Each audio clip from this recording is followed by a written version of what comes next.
and he was falling in love with her again. And then she stopped coming to see the counsellor. And so she had to ring her up and said, "What's happened?" He said, "Oh, he's fallen in love with me again." "Great, time to get divorced." "Oh no, it's so nice." And that's brilliant psychology. She taught her, the counsellor taught her actually how to win back her husband. The reason why he was playing around with someone else was because the wife actually wasn't being really heedful about, trying to be attracted to her husband. And he also fed the babies as well. So there's actually sometimes something you can do. But if there is these people who are actually like that, then sometimes there's nothing much you can do. If they really, really, really are bad, but you can actually tell them, if there's any people here who play around like that, the bad karma of adultery is very, very hard to bear. It really hurts, because anyone who's had someone cheat on you, that's a dagger to the heart. That's torture, emotional torture. If that's what you do to others, that will come back on you.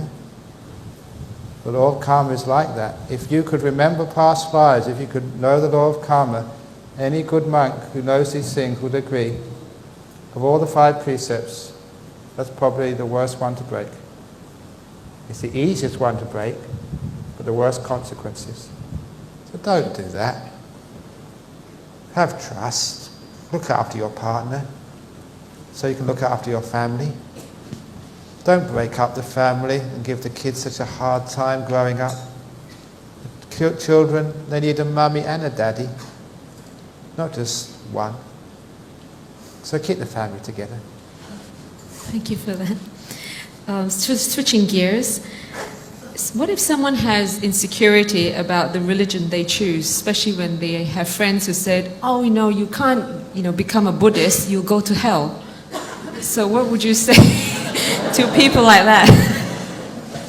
Well, look, if that is true, then I'm going down there, so you'll be with good friends.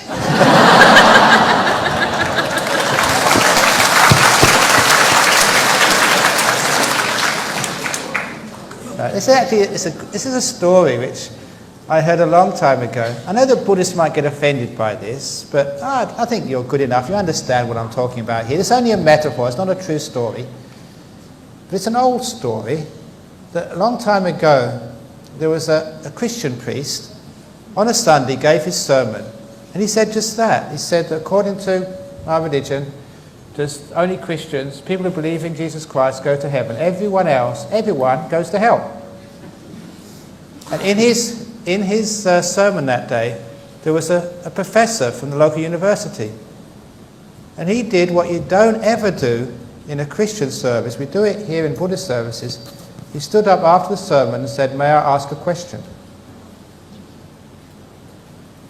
And the priest didn't have any choice. He was a professor, an important person. He said, "Even though it's not done, okay, what's your question?" And he said, "Listen, you just said that only someone who believes in Jesus goes to heaven. It's been well known in history. There have been many wise, compassionate people. The Buddha is one of them. You've got people like Gandhi, wasn't a Christian. People like Marcus Aurelius, Socrates. Where do all these people go?" And the priest had at least enough good sense. So, well, that's a big question. I'll tell it to you next week. He played for time. So usually on a Monday, the priests have a day off because they work hard on Sunday. That's their holiday time. So he had a good rest on Monday. On Tuesday, he went into his library to try and figure out an answer. But he looked in all the books and he couldn't get an answer which was satisfactory because it didn't make sense. There have been these great people, the Buddha, Marcus Aurelius, the Roman emperor, Socrates, Gandhi. These were great people. They weren't Christians. What happens to them? So he couldn't find a good answer, so he rang one of his friends, another priest who was a bit older than him, and said, "This is my question, can I come and talk to you about it tomorrow?" So he went to this priest on the Wednesday, and the priest said, "Look, that's too hard for me, go and see the bishop." So he saw the bishop on Thursday. The bishop said, "That's too difficult, go and see the archbishop." The archbishop said, "No, you need to see the theologian." So on a Saturday he went to see the theologian. The theologian, he gave an answer, but he couldn't understand a word of what it meant. So by Saturday night he didn't have any answer. And he worried himself silly all night trying to think, what am I going to say? And not sleeping all night, he got up early and he thought, the only thing I can do is go into the church and pray for some divine inspiration. So he went to the altar and started praying. It's probably because he hadn't slept all night that he soon fell asleep. And as soon as he fell asleep, he had a dream. He dreamt he was at a train station, and there was a train on the platform. And straight away, his intuition said, I think I know where that train is going to. He asked one of the guards, he said, that train won't be going to heaven, would it? It's a dream. And the guard said, yes. Seeing as you are a religious person, you can go up there for free. So he got on the train, and in his dream it only took a short time before the train pulled into another station. And on the side of the station was written the letters H-E-A-V-E-N. It was heaven. So he got outside, went outside the train, and he went to the first person he could see, who was wearing his white robes, had a little ring like a donut above his head. And he said, excuse me, sir, what's this place called? Just to make sure. He said, this is heaven, welcome. Oh, great. Now, before I ask this question, it's a very important question. First of all, how long have you been here? Well, he said, I've been up here for a long time, a couple of thousand years, said this angel. Great. Do you know most people up here? Oh, yeah, maybe some of the newcomers I haven't met yet, but I know a lot of people. Is there anyone up here called by the name of Buddha?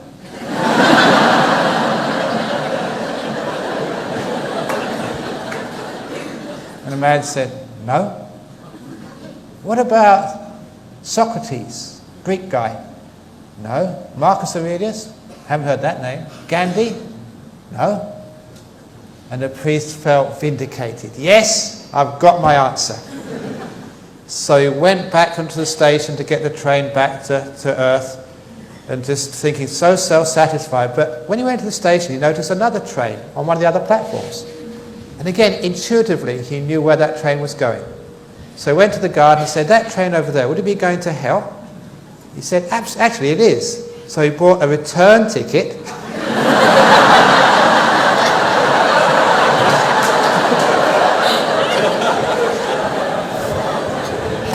Got on the train, and in a short while, he arrived in this new station, and on the platform, like all platforms, said H-E-L-L. And underneath was scrawled, welcome. And the welcome was a bit strange, but he got out, and he didn't need to go and find anybody. This fellow came to see him and said, welcome, how are you? Anything I can get you to eat, to drink? He said, look, hang on a bit. Now, hang on with this hospitality business. I want to ask you a question first of all. Is this hell? He said, yes, it's hell, welcome. Are you sure I can't get you something to do? Where have you come from? From Singapore? Can I get you some noodles? He said, now this is really strange, because this is not what I thought hell was like. But look, have you been here for a long time? Oh, I've been here for thousands of years. You know everybody? Oh, yeah. We're just so friendly down here in hell. I know everybody. Now this is strange. Look, this list of people, are these people down here? Is the Buddha down? Oh, such a wise and compassionate person. Always one of my best friends down here. What about Socrates? Oh, such a great philosopher, such a wonderful mind. Marcus Aurelius? Oh, so profound, writes great poetry. What about Gandhi? Oh, the little black guy. He's tremendous.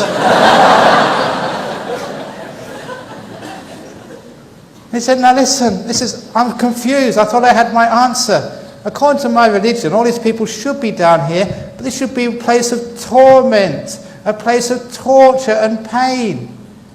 And the fellow who was talking to us rolled his eyes. I always said, yeah, it used to be like that before the Buddha came down here. Socrates, Marcus Aurelius.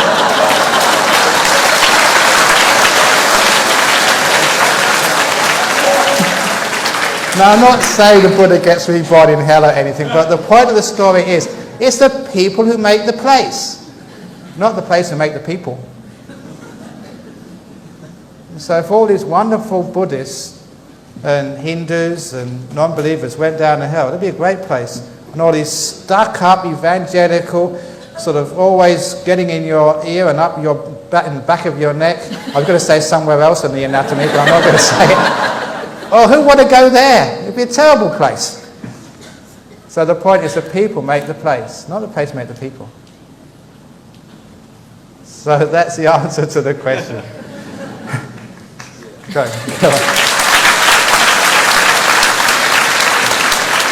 Of course, now the real answer to the question is that's a lot of hocus pocus.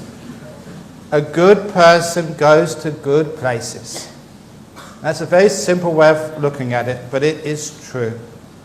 Whether you're a Christian or a Buddhist or a Hindu or a Muslim, if you're kind, generous, what everyone notices is a good person. Of course, you'll either get reborn in heaven or back on this human earth in a good life. It's not about what you call yourself, a Christian or a Buddhist or a Muslim, whatever.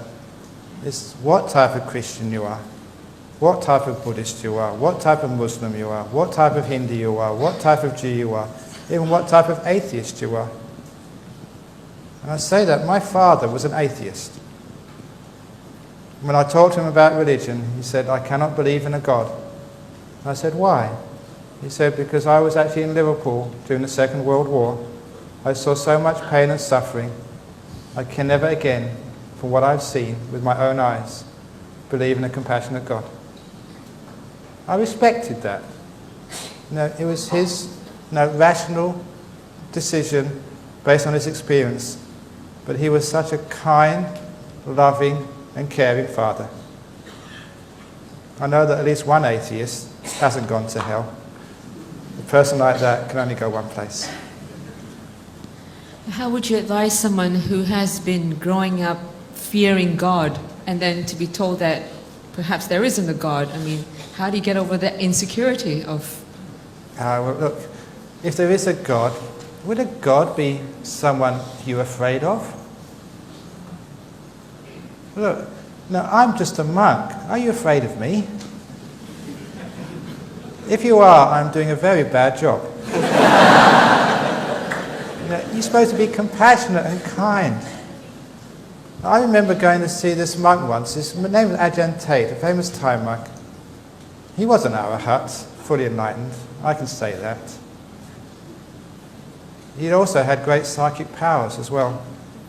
When I first went to see him, I was told he can read your mind very easily. That made me very afraid. My mind was not ready to be read yet.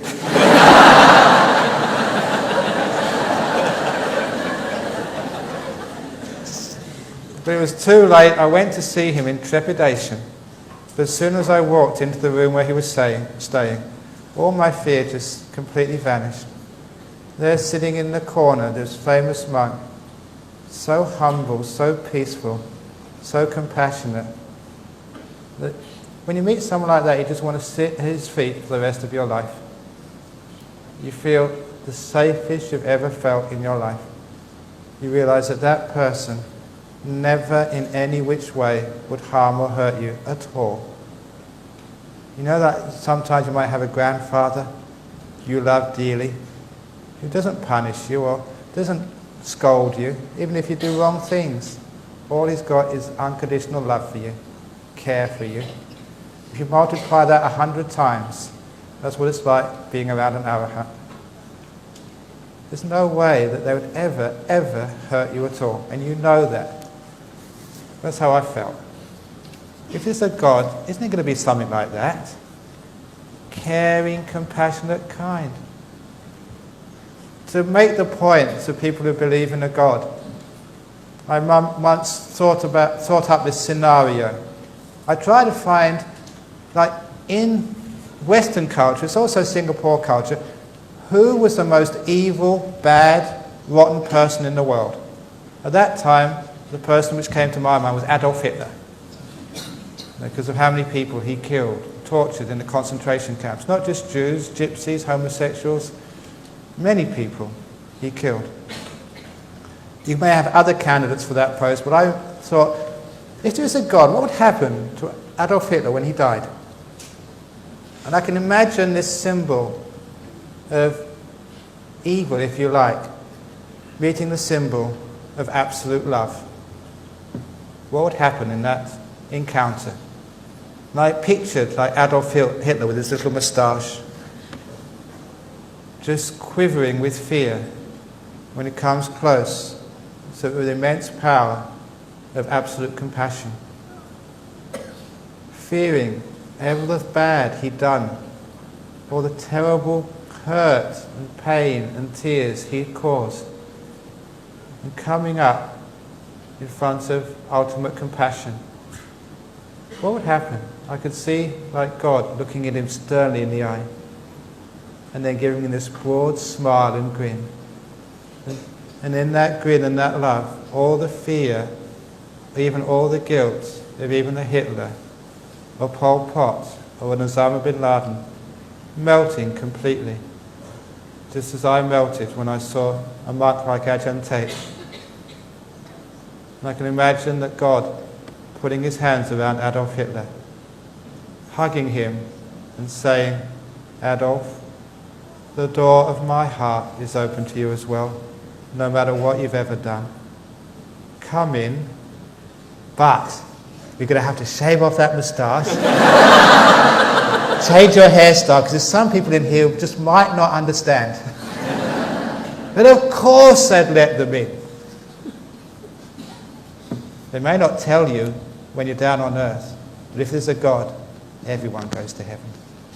Because of the power of love and compassion and forgiveness. My goodness. Even as a monk, everybody can be my friend. Even a rapist, even the torturers. I forgive anybody. So what compassion does, sometimes you should get angry at somebody, but I just can't do it anymore. Sometimes monks in my monastery do stupid things, and they come up and I'm supposed to punish them, not punish them, to scold them. I just can't do it anymore. I'm hopeless to that. I say, oh, go away. Just don't do it again, that's all. How can you scold anybody when you've got compassion? You just look at them and smile and melt their pain, and they never want to do it again. It's the end of it.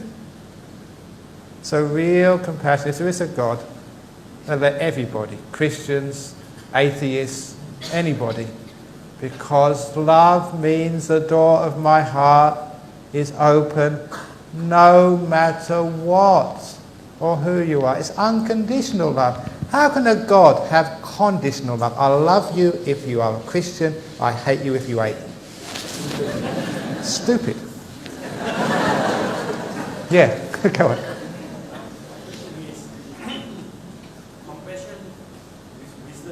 Yeah.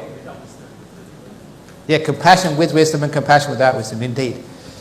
But like compassion with wisdom is very much that unconditional compassion, because you find that that heals and helps. But it has to be real compassion of like saying, look, I will not control you. I'm not going to tell you what to do, but I'm going to be your friend. So the trouble is when compassion is not wisdom, we tell people what to do. We make decisions for them. This is in your best interest. The story which came up in my book, which emphasises this very clearly, was this young boy who was born deaf. And because he was born deaf, he had to go and see the doctor every 6 months or so to see if there's anything they could do. He went once, he was only about 10 or 11 years of age, and the doctor told the parents, just read in the medical journal, there's a new procedure. In 10% of children born without hearing, it could restore their hearing in a very simple procedure. Do you want to give it a try? And the parents said, yeah, why not? Give it a try. So the child had this operation, and he was one of those 10%. His hearing was restored. And he was so upset at his parents and his doctor. He said, why didn't you ask me first of all if I wanted my hearing restored? I don't want this noise. He said, I could actually see and hear with my hands much more than with my ears. The point of the story and why I wrote it in my book, because at the time I thought everybody wanted to hear. It's not true. So sometimes that we're being kind, we think, oh, people need a new house, or they need a movie, a new TV. It's compassionate to go and take electricity into the poor areas.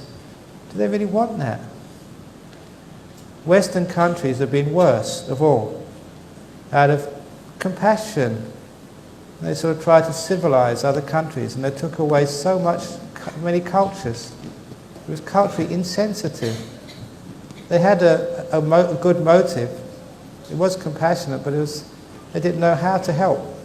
They created so much problems as a result. So it's true, I agree, compassion without wisdom creates a lot of mischief. That's why, sometimes you may have some friends who are fundamentalists. Compassionate, they want to try and convert you because they think it's in your interest, but they've got no wisdom. They have got compassion, yeah, but no wisdom. They create a lot of misery. Especially some of these jokers who go around trying to convert you on your deathbed.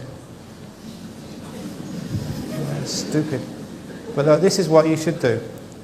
If that happens to you, and these Christians come along, maybe a friend in your office, and try and convert you on your deathbed, this is what you should do. When they come in, listen to them for 5 minutes and say, yes, you're right, I convert, I'll be a Christian. And as soon as they're out of the room, convert back to being a Buddhist.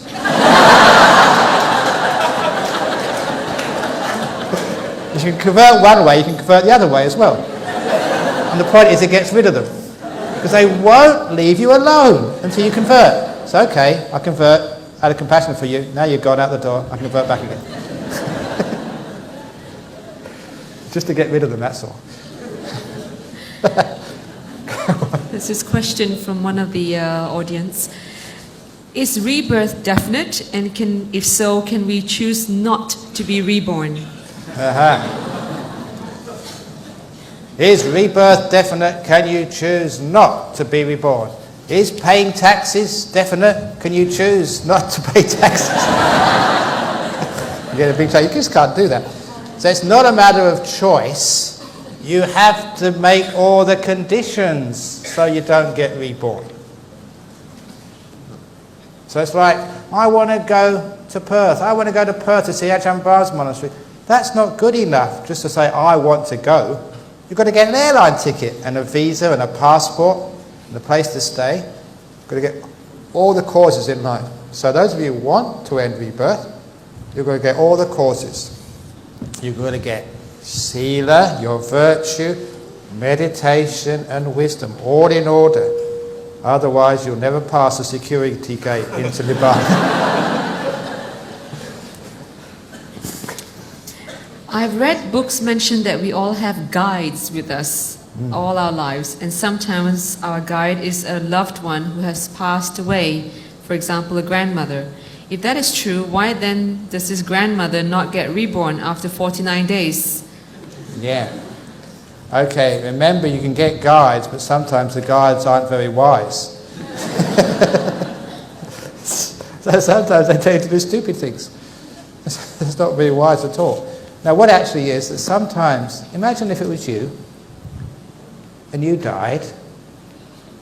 These are not ghosts. Sometimes people get reborn in the heaven realms. If you get reborn in the heaven realms, most of the time you're enjoying heavenly pleasures.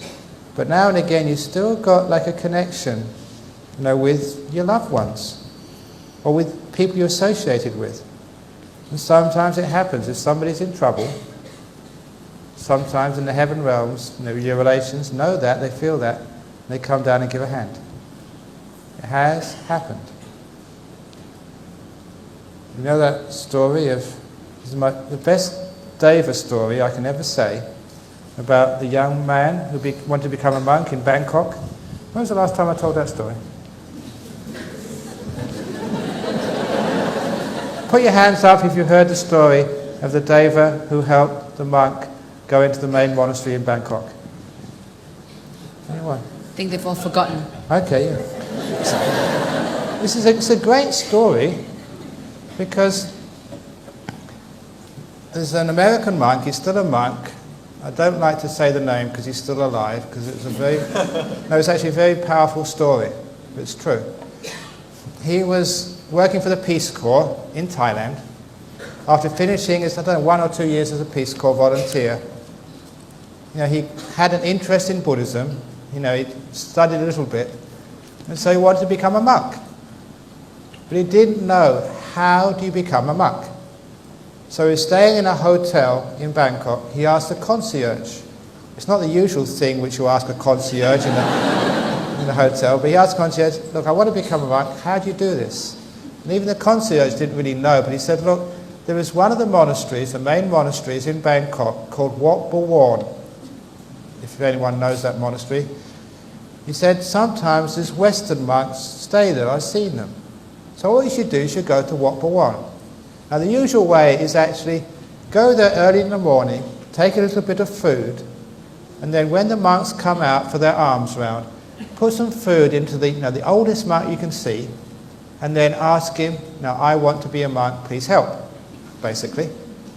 That's all the advice he gave. So he got some food, he got a taxi early in the morning, and dropped him off in Bang Lampu, which is the area where Wat Buwan is. Unfortunately, his timing was all wrong. It was about 4 o'clock in the morning, everything was closed, the streets were deserted, there was no one even to ask for directions, and worse, the monastery was locked. So he wandered backwards and forwards across, up and down the road, until, not knowing what to do, he saw a man approach him, solitary figure. And the man addressed him in perfect English, hello, what are you doing at this time in the morning? And the American explained, look, I want to become a monk. I asked the hotel, they said I should wait until the monks come out on alms round. I got some food for them, then I put the food in a bowl and asked them to become a monk. And the man said, listen, it's far too early, the monks won't be coming out until over an hour's time. But never mind. He said, I've got the key to the gate, I can let you inside, and while we're waiting, I'll actually show you around the main hall, the place, the Holy of Holies in Wat Buwan, where the King of Thailand was ordained, where the princes are ordained, because this is one of the main monasteries. At the time, the abbot is now the present Sangharaja of Thailand, the head monk. So, he opened the gate, he took him inside, closed the gate, took him into the main hall, opened the door of the main hall, turned on the electric lights, and then he gave him this amazing tour around the hall, because on the halls of the monastery temples in Bangkok, especially the royal temples, are murals. And those murals have scenes from either the time of the Buddha or sometimes the Jataka tales. And this guide was a mine of information, a gold mine of information. And it was fascinating, not just actually what those paintings meant, but actually who were the people who sponsored those paintings and why. Maybe because somebody died in their family or because they were getting married and wanted good luck. And he explained everything about this temple, the royal temple in Wat Buwan. And when he'd finished, he said, the time is almost up now, in a few minutes, the monks will be coming out on alms round. Now if you wait over there, there's a senior monk, usually comes out at this time, he can speak some English, he's the one you should put food in the bowl of, and he'll actually help you ordain. Thanks so much. And the man said, I'll lock up, you go and stand over there. He went to stand over there, just as he was told. In a few minutes, someone came out, he put food in a bowl of this monk, and asked, can I be ordained? He said, oh yeah, come inside. He took him and started training him. After a few days, this Westerner, this American, started complaining. He said, look, the monk you've assigned to me, his English is terrible. Sometimes I can't understand what he means, so I don't know what to do to become a monk. Can you give me somebody else? And the translator sort of translated to the monks, and the monk said, look, of all the monks in this monastery, he speaks the best English. He said, well, look, what about that temple attendant I met on the first day? He spoke absolutely perfect English. And they said, what temple attendant? The one who let me in through that gate and took me into the hall. No layperson's got a key to that gate. Those of you who know that gate is opposite the bookstore, the Mahamakut bookstore. The only person allowed through that gate is the King of Thailand. It's kept locked for all other people. No layperson's got the key to that temple. Only about 2 monks have got the main key. Where did you say turn the lights on? That's not what the switch is. They immediately dragged this Western monk, or this Western candidate rather, to see the abbot. At that time, Somdet Yana Sangwara, now the Sangharaja of Thailand. He started repeating his story. The abbot, the Somdet, interrupted him. Stop. He called his secretary, take this down, write it down. Because it's true. Only the King of Thailand goes through that gate, and no lay person's got the key to that gate. Number 2, you can't turn on the lights there. No one's got the key except a couple of monks, the main hall, the Holy of Holies in this temple. And when he started describing what these pictures, these frescoes meant and who actually sponsored them, not even the abbot knew all those details. It was a revelation. And when the abbot asked, who was that person? Describe him. He said he was wearing this old-style Thai dress. A man. And then when he was trying to describe this person, he looked around on the wall. Him. He saw his picture on the wall. It was King Rama V, an old king of Thailand, one of the main sponsors of that temple. It's a true story. It's actually written down in the Wat Bhawan. I've met that monk, it's true.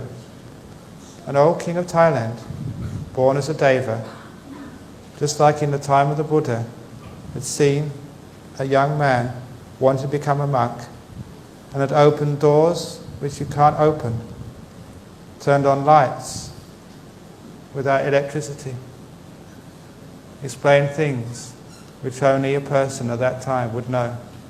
The King of Thailand, many, many years ago, had helped a Westerner become a monk. Now that is a guide, a deva, who still comes down to help people do good things. That's real guides. Thank you. How many of you got goose pimples?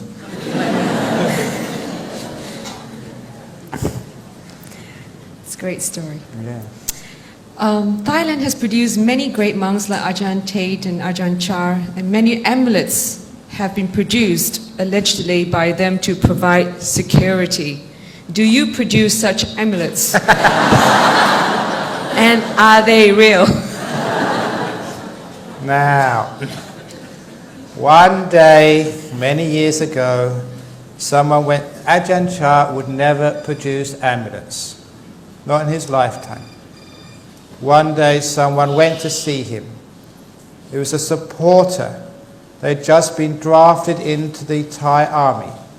Even though there's not supposed to be wars on the borders, there are always skirmishes.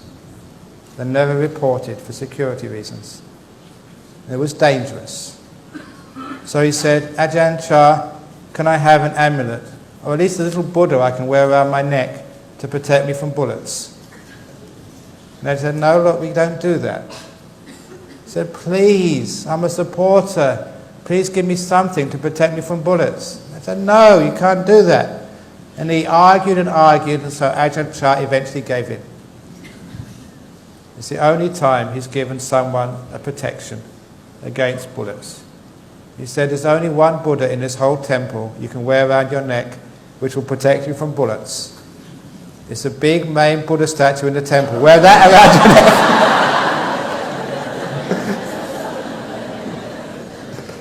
neck. Ajahn Chah was a joker.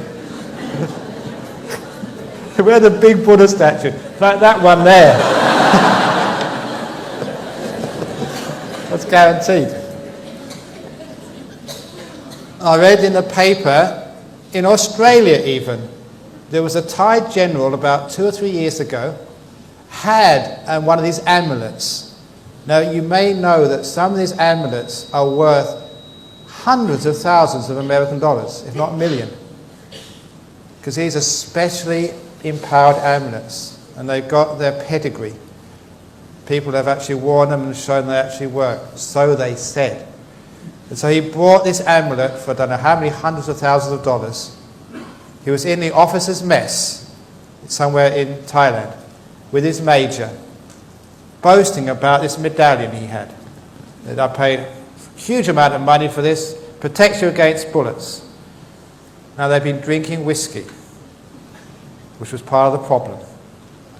And so he said, here to the major, take my gun, shoot me, on order. I'm going to prove this amulet works. So the major had to follow the order. So he took out the general's gun, aimed at him, shot him, and killed him. That's why it's in the newspaper in the West. And that was the story. The amulet didn't work at all. Be careful of amulets. It's not the amulets which work, it's the precepts which work. So I give you the 5-pronged amulet to protect you against all bad luck. It's called Parnati Pata Veramani Sikkhapadang Samadhiyami Adinadana. The 5 precepts. That, if you wear that around your heart, in other words, your virtue, your goodness, that is your security. That will protect you from bullets, not pieces of metal, pieces of goodness and kindness. So those are the only amulets which I give out. The 5-pronged amulet called the 5 precepts. It's invisible, you cannot see it. And it's worth more than hundreds of thousands of dollars. Virtue is priceless. So that's the amulets which I give out. If you're not sure what the 5 precepts are, please pick up the book What is Buddhism, written by Ajahn Brahm. Okay, the next question, we're going to have to keep it short now because we've got a few questions here. Is accumulating karma credit considered as a purposeful act of self-interest? Is it then the way of Buddhism? Okay, yep. It's in your interest to come to talks like this. It's in other people's interest. It's just actually knowing cause and effect. In a sense, the more selfless you are, the better karma it is.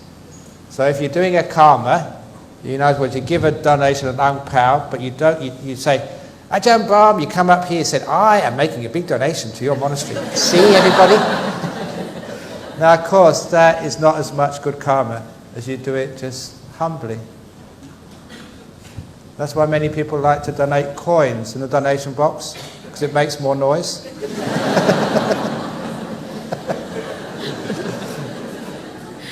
Okay, next question, please. Okay, go on. Hi, Ajahn. Okay. Earlier you mentioned that as Buddhists, it's great to lead a simple life, with very little. Can you hear me? Earlier you mentioned that being Buddhist, it's good to lead a simple life. Yeah. Okay. My question is, how do you reconcile between these two? Or rather, which is a better lifestyle? Is it better to stick to a well-paid job that requires you to work for hours, okay, without much time for any other things, or is it better to settle for, or like what you said earlier, retire early, and perhaps have lots of time for other things like practice? Thank you. Okay, asking about simple lifestyle. Sometimes that we have to work very hard, but when you're working very hard, don't think you're working for yourself, and it's not just for the money, it's for the service you're doing to the society. Even if you're working for an accountant company, it's still good for the society. Exactly, because how do you reconcile between these two? Because if you have a well-paid job, you have money for other things like dana. Yeah. So it's okay if wealth comes to you. There's nothing wrong with wealth as long as it's fairly earned. In other words, earned without making bad karma. So Buddhism doesn't mean you have to be poor. It means if you are poor, fine. If you're wealthy, fine. It means you don't have to be wealthy. The thing is, in our society, we think if we're not wealthy, we've failed. If that's the case, I'm the biggest failure of all. But if wealth comes to you, it's a burden, it's a responsibility, it has duties with it. So according to the Buddhist idea of karma, and it makes so much sense to me, if you've been a kind, generous person before in your previous life, you become wealthy in this life. Why? It's because if you know how to use money in a previous life, it's as if you're entrusted with money in this life. Because the purpose of money with wealth is not just to be selfish and enjoy yourself or exert power over others. The purpose of wealth is so you can have your own happiness, but you can serve others. So you can serve others in charity, in helping society, monasteries, churches, whatever, orphanages, even more than others. If you know how to use that money, I'll give you more, says karma. And so generosity means you get more money. That's what karma is. So if you have a wealthy job, if it happens to you and you enjoy it, be careful if you've got a family, especially children, and you haven't got much time for them. Look out for that, because sometimes your children need you. They need a mum and dad more than money. It's a story I read. I told this at the NUS camp. Father came home from work, tired and very sort of grumpy. His 5-year-old son said, "Daddy, how much do you earn every day?" Did I tell that story here? Yeah, I told it here, was it? No, not here. Sure. Were you listening? Oh, I wasn't listening. Yeah, was that about the how much do you earn an hour? Okay, you heard that. Most of you heard that then. And it's a case that, the boy had to buy an hour of his father's time for $20. That's so sad. So make sure that you have enough time for your children and for your partner and for your religion or your social work. You have to balance your life. If you're single, you can work harder, or if you haven't got children yet, you can work more hours. But be careful, because be rich in time rather than rich in money. In our daily lives, we see people suffering a lot without any reason, even though they have good karma. Why is that? Because you don't look deeply enough. If you look deeply enough, you see the reasons why people suffer. Sometimes on the outside you think they're making good karma. When you get to know them, they're not. There's some things they're doing wrong. They don't tell other people, but they're doing them wrong. If you're actually really good people, they never suffer. Maybe they suffer the ordinary illnesses, colds and whatever, but they know how to deal with them.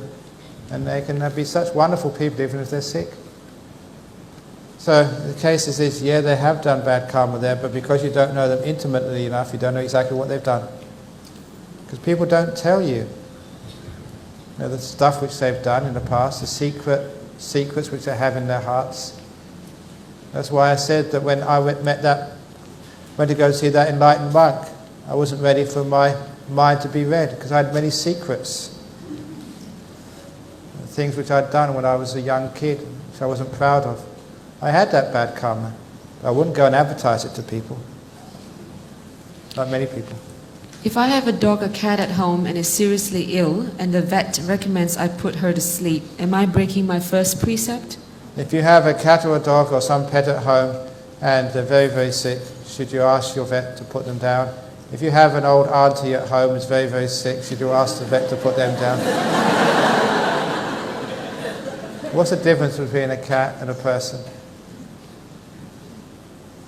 Sometimes, actually, if it's a night, you say yes. You let them die.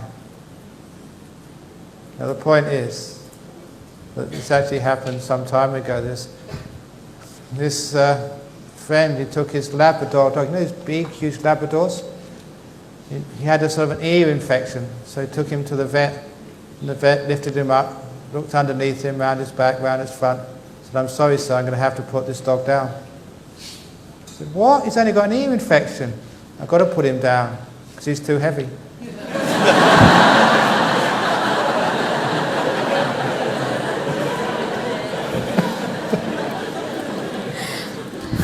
He conned you again. If you have been a Buddhist all your life, and when you die, your children decide to hold a Christian ceremony for you, what happens to your soul?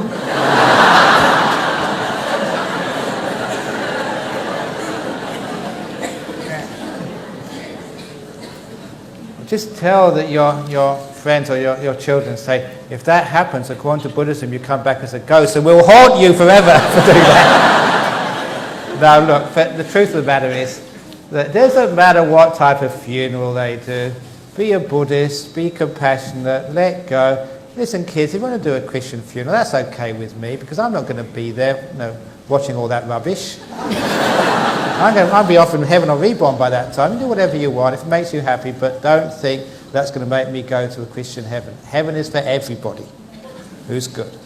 So you can actually, whatever they want to do, don't make a big deal about it.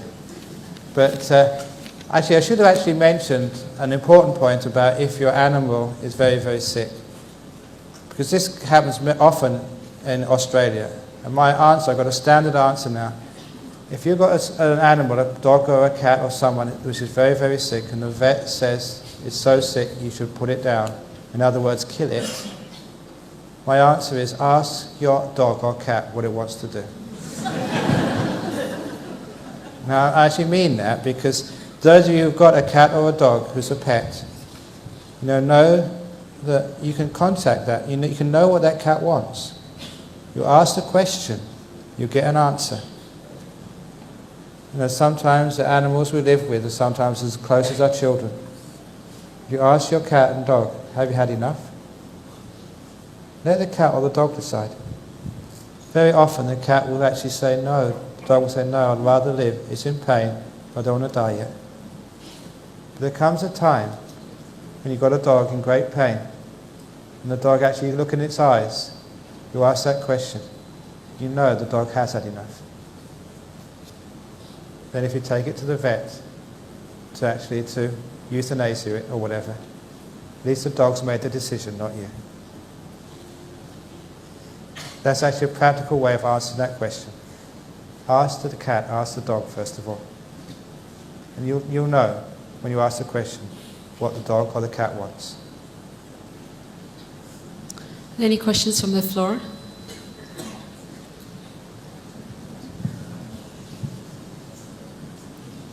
Yeah. Come on, quick. One question. Ajahn Brahm, I want to ask this question. Just now it says that good people never suffer.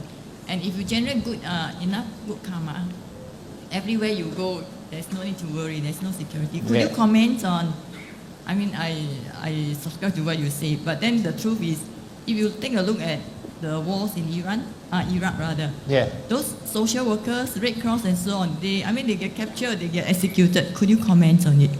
Well, again, there's something that's happened there why they got executed, because they weren't all saints. Some of the workers there, they did some good karma, they did some bad karma as well in these countries. If you look at like social workers, sometimes they drink alcohol, they can argue with other people, sometimes they're not always have the 5 precepts in order, they're not always good. Sometimes we don't actually see the full picture. Even if you look at someone like the life of, say, Mahatma Gandhi, sometimes he did some bad things. Or Mother Teresa. Mostly they were wonderful people, but they also did some things which weren't so wonderful. But on the whole, they were tremendous people. But they weren't pure. Because we're not absolutely pure, we always do some bad things that we can get some bad results for. So there's something in there somewhere why that happened to them. Or it could also be the outcome of their previous karma. Previous karma as well, from previous lives, but usually this life as well. And you see some people actually get caught by the terrorists and get released. Why do they get released while other people get killed? A lot of times there's something going on there. There's some reason, there's some cause. What I say is that there's no real injustice in the world, there's perceptions of injustice. Okay. So you could actually get your karma ripened by doing good too? Yeah. Okay. If you do good, you attract good. Okay, thank you. I attract all these wonderful people. You're just such nice people. Because I do good, I have a good time and meet all these wonderful people. They're so kind and generous, have good fun. It's great being a monk, because you do good, you only meet good people. I just want to say that Ajahn Brahm, you are exceptional. You give very good talk, but not everybody can be Ajahn Brahm. So Why not? So I want to say that for people who actually started out, they should, put it that way, there could be insecurities in life. Like some of them, you talk about you go everywhere, people helping you. But take a look at those markets outside. Some of them are jobless, their families to care for. So these are true insecurities. What do you have for them? I think it's sometimes if they have lost their job or lost their wife or lost their money, sometimes, it's a bit late. They should have been kinder and more caring and say, now I've got AIDS. You should have put the condom on before, not after.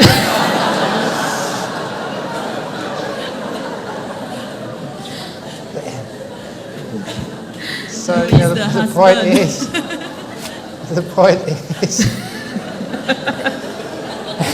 I think I made the point already. Okay, thank you, Susan. Yeah.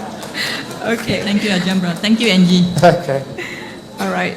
Try not to rush off. It is the last evening, and we would also like, at the end of it, to ask Ajahn Brahm to help us get a bit more blessing before we all end the talk. But there is one last question which I thought was a very nice one, which I'll save it. It says here, Dear Ajahn Brahm, after listening to your talks, my spirits become very high and it's very motivational. I feel as though you are reaching for the stars. After a few days, but after a few days, I fall through the clouds and back down to the ground.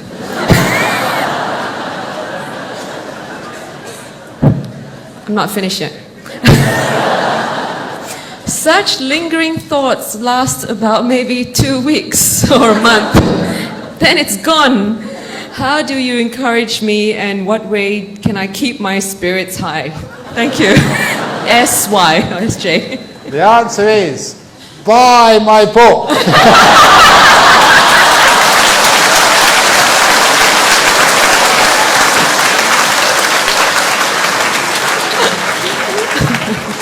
And the CDs. And CDs, yeah. Okay, with that, let's put our hands together and say sadhu 3 times and also clap. Sadhu, sadhu, sadhu. Go on, clap if you want to clap. Give it a good one.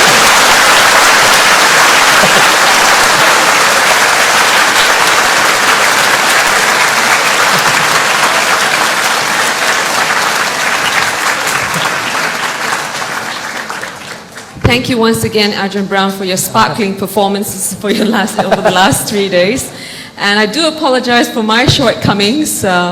First day, I know the microphone wasn't working very well. Somebody told me yesterday they couldn't understand me very well, and today I don't know what I've done. So anyway, I'd like to put on record our thanks to the Buddhist Lodge for lending us the use of this place, which is very kind and generous of them. And we hope that the buses have served you well. There will be buses downstairs for you to go to the MRT.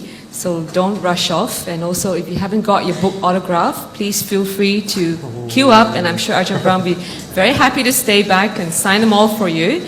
So I'd like to now request Ajahn Brahm to give us the blessings for the new year.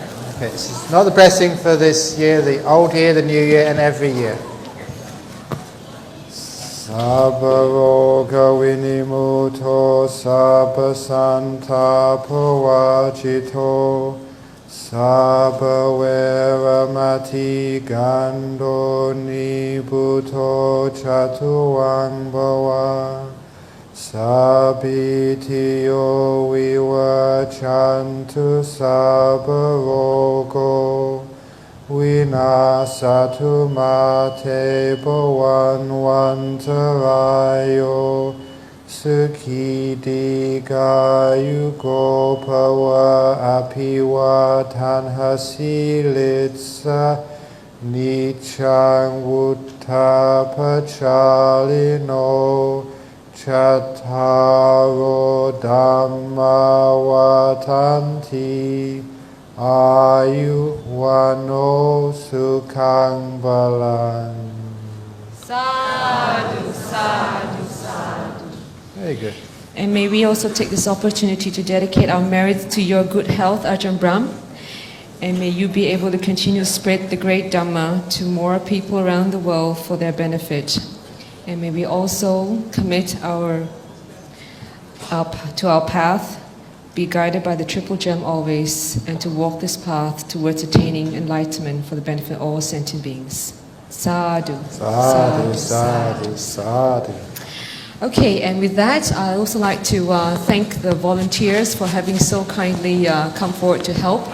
And Awareness Place has also come forward to bring some books. Those of you who are interested, please, there are books for children as well as for adults. So with that, I thank you very much, and I hope to see you again next time. May you always be blessed by the Triple Gem.